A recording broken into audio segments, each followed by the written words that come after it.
Emmanuel Macron's government has announced a major and ambitious transformation of France's complex labor laws aimed at tackling mass unemployment and making the country more competitive in the global market. So the government realizes that unemployment is one of the main problems here in France for the average person, and they need to get more jobs. And what they're saying is that they're going to make it easier to hire workers by making it easier for bosses to fire them.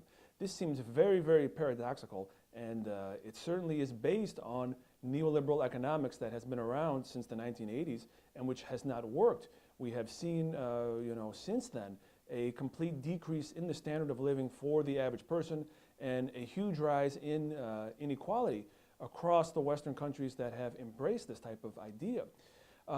What Macron is trying to do is he's trying to basically end the French model of having plenty of capitalism, but also a strong social safety net. 5 decrees have been issued containing what ministers said were concrete and major measures to overhaul and simplify the way of the Code du Travail, Code of Work, which covers every aspect of working life in France. Ces 5 ordonnances se regroupent sur 4 thèmes clés.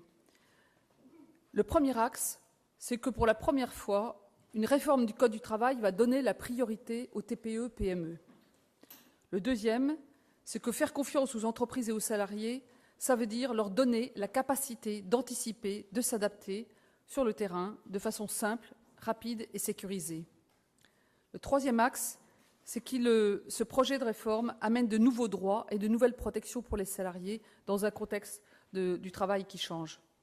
Et le quatrième axe, ce sera de nouvelles garanties pour les délégués syndicaux et les élus du personnel qui s'engagent dans le dialogue social, car si nous renforçons, et ce que nous voulons faire, la capacité de dialogue social au plus près du terrain, il faut que les acteurs soient outillés, soient formés et soient confiants pour le faire.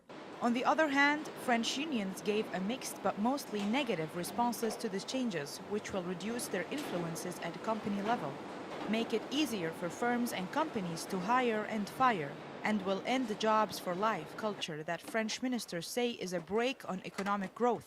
Decrees are rarely used constitutional device that enable the government to effect the changes without a parliamentary debate or vote.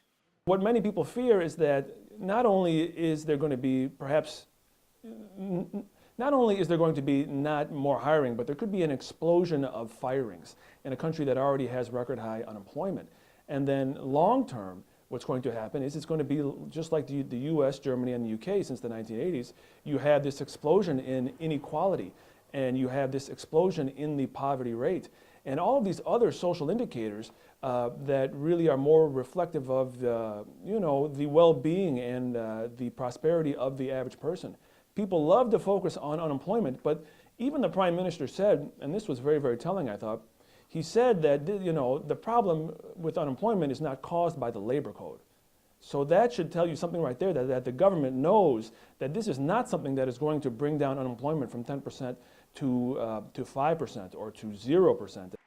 The Prime Minister, Edouard Philippe, described the reforms as ambitious, balanced and fair, and said they were aimed at dealing with mass unemployment and repairing the country. He said they gave France a chance to catch up on many lost years.